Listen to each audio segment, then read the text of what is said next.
Okey, untuk kandungan kali ini saya nak tunjuk satu lagi keris koleksi saya. Ini keris yang kedua saya miliki, yang memang saya beli daripada kolektor barang-barang antik lah. Okey, keris ini page kolektor ada menyebut dia adalah buatan tahun 1960. Okey, ini keris lama, tetapi bukan keris antik lah, keris lama. Keris ni dah berusia 60 tahun. Dia bukanlah keris Melayu sebenarnya.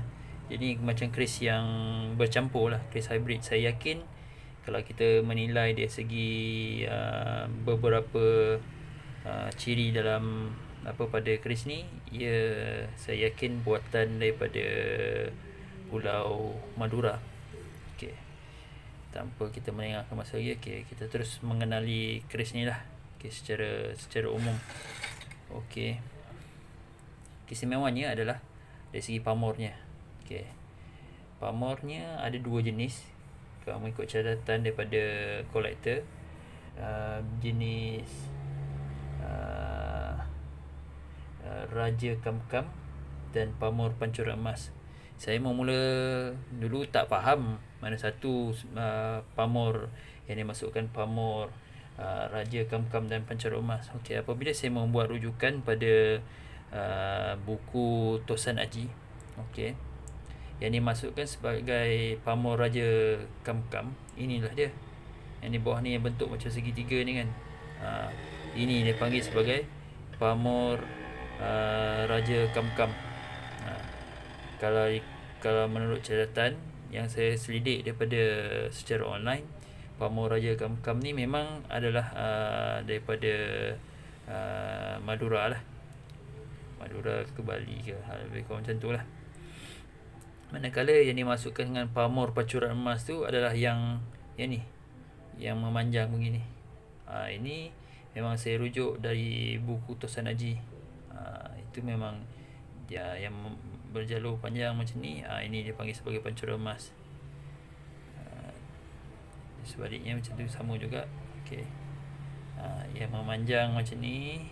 Okey, kita buat sana ni. Okey, ini memang ini dipanggil sebagai pancuran emas. Manakala yang bawah ni dipanggil sebagai pamor Raja Kamkam. Okey, ini saya perolehi awal tahun ni lah. Dia punya hulu adalah jenis Donorico. Ini memang Madura punya buatan lah. Kalau sekali imbas, dia macam nampak macam kepala kuda lah, bercampur dengan motif macam motif tumbuhan juga. Okey, motif tumbuhan, nampak ada bentuk macam bentuk bunga sini kan. Ini dia panggil sebagai hulu Donorico. Saya ingat dia punya material ni material kayu lah, bukan gading, bukan tanduk, tapi kayu. Kayu yang warna hitam lah. Okey, dia punya cincin dia punya pendokok jenis pendokok dawai. Yang ni kebiasaan daripada banyak yang keris yang buatan baru. Kalau daripada sebelah Indonesia, dia banyak pakai macam ni. Jenis keris pendokok dawai, ada motif macam bunga lah bawah tu. Okey, kalau dari segi jenis bilah pula, ini jenis bilah lurus. Tapi kalau mengikut rujukan daripada buku Tosan Aji, jenis dapurnya, ini pattern dia ni dipanggil sebagai dapur brojol. Dapur brojol ni, ini pattern dapur brojol. Dia tidak ada akut lah. Dia macam ni. Ni brojol lurus. Dia punya condongnya, kalau kita pegang daripada tangan kanan, dia condong ke sebelah kiri.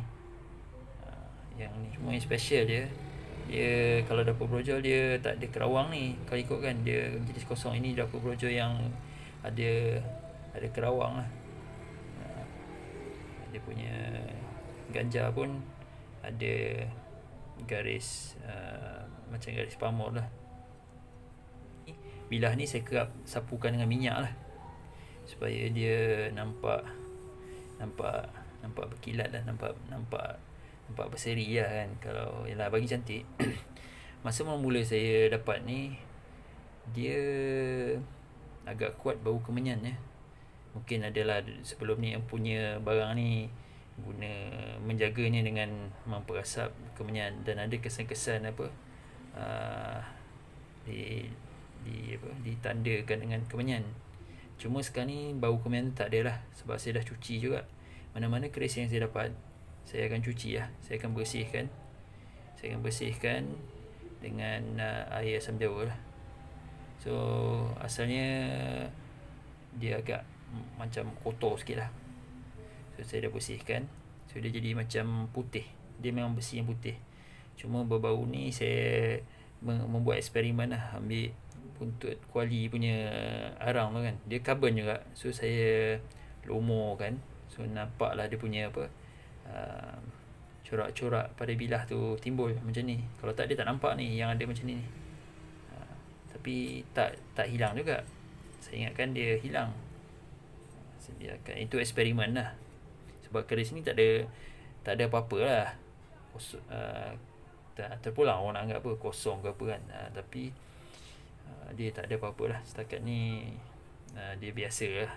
Kalau ngikut panjang ni lebih kurang 50 cm lah. 50 cm. Oh ni tak cukup.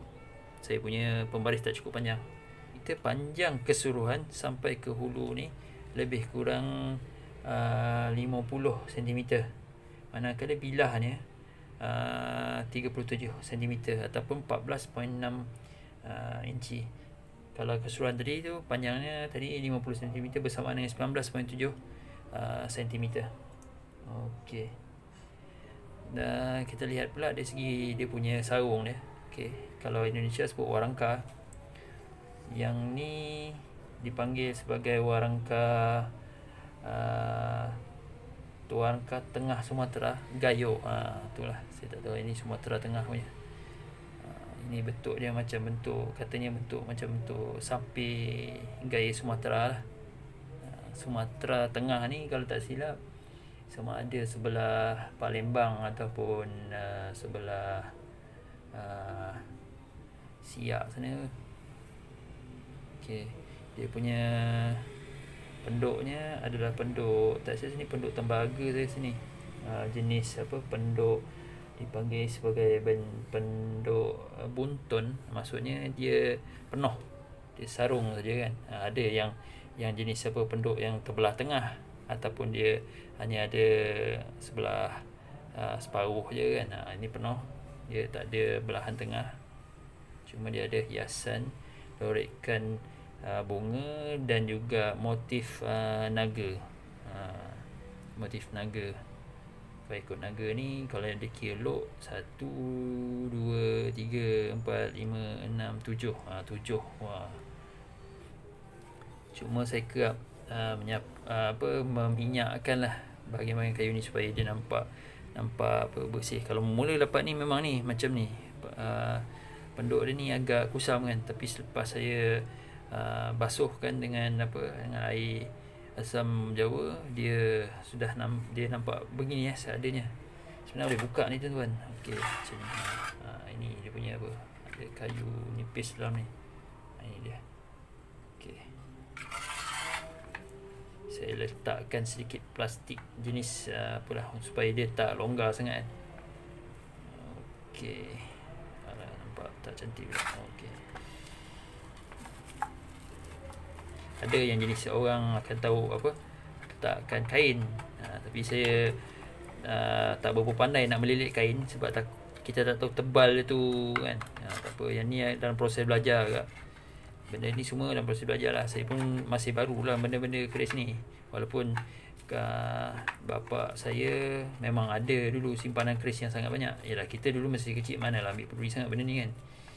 Okey, inilah dia akibat membukanya. Okey, tak apa, nanti kemudian saya okey, beginilah dia. Ini dia keris, ini panggil keris pancuran emas. Pancuran emas ni, ini pancuran emas. Okey. Ini adalah sekadar, kalau kata orang, adalah sekadar keris biasa saja, sebab dia keris lama, bukan antik, tetapi dari segi nilai sebagai warisan, adalah harga dia, adalah nilai-nilai tertentu dia, sebab ini adalah sebagai orang kata warisan bangsa Nusantara, salah satu nilai keris lah.